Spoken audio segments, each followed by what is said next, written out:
Les amis, j'espère que vous allez bien. Bienvenue sur ma chaîne, toute nouvelle vidéo. Et pour cette nouvelle vidéo, comme tous les mercredis, on va lire ensemble quelques fables d'Ésope.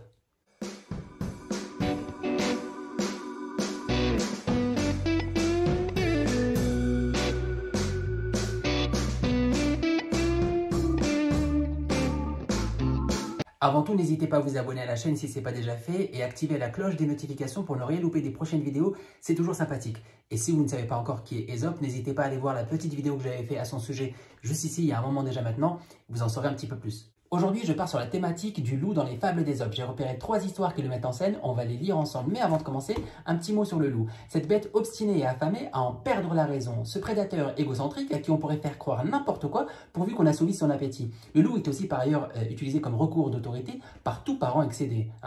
Nos parents nous ont tous dit un jour alors qu'ils étaient à bout, arrête tes bêtises ou j'appelle le loup. Et on y a cru étant enfant, ce qui paraît complètement absurde de voir un loup débarquer en plein centre-ville. Pendant qu'on y est, il arrive en voiture. Pour se guider, il met son GPS, Coyote justement. En arrivant en bas de chez toi, il galère à stationner comme tout le monde. Attends, finalement ça se tient.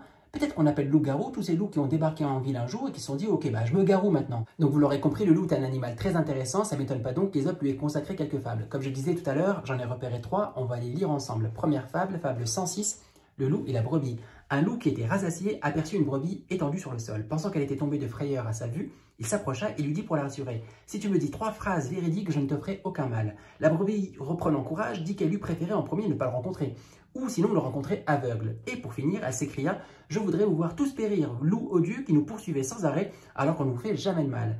Et le loup, reconnaissant qu'elle disait vrai, la laissa s'en aller.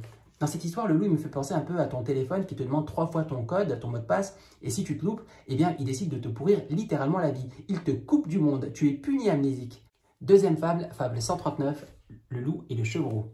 Un chevreau abrité à l'intérieur d'une maison, voyant un loup passer, se mit à le railler et l'insulter. Mais le loup répondit « Mon pauvre, ce n'est pas toi qui m'insultes, mais le lieu où tu te trouves ». Cette fable me fait un peu penser à cette technique qu'utilisent certains pour agresser verbalement une personne qui n'a rien demandé du tout, en lui disant « Non mais c'est pas contre vous, c'est contre la société où vous travaillez. Enfin, vous venez de m'insulter quand même, la madame. » C'est comme si tu prenais quelqu'un dans la rue au hasard, tu le traites et que tu lui dis « Non mais c'est pas contre vous, c'est contre vos parents, contre la société parentale. » Alors, dernière fable pour aujourd'hui, fable 153, le loup et l'agneau. Un loup, en voyant un agneau qui buvait à une rivière, voulut, avant de le dévorer, lui en fournir une raison irréfutable. Il lui reprocha donc, bien qu'il se trouvât en amont, de l'empêcher de boire et de troubler son eau. « Je ne bois que du bout des lèvres, lui répondit l'agneau.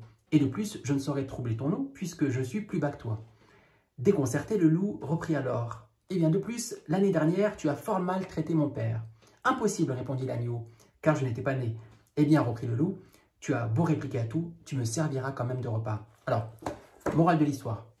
Si tu es un loup télévendeur, et que quand tu m'appelles, ton seul but est de me vendre quelque chose, vas-y gaiement, ne passe pas par 4 chemins, demande-moi mourir directement, ne prétexte pas me vendre le produit miracle, puisque en attendant, on envoie des fusées dans l'espace, mais moi j'ai toujours pas de réseau quand je prends le train. Voilà les amis, j'espère que vous avez kiffé ces petites fables d'Ésope, en tout cas moi j'ai pris beaucoup de plaisir à vous les raconter. On se retrouve mercredi prochain pour de nouvelles fables, sinon ce samedi pour mon prochain résumé de livre. En attendant, si vous avez aimé cette vidéo, n'hésitez pas à laisser un petit pouce bleu, c'est toujours sympathique, à partager et à me dire en commentaire ce que vous en avez pensé. À la prochaine, ciao. It's not a game, it's a rich thing.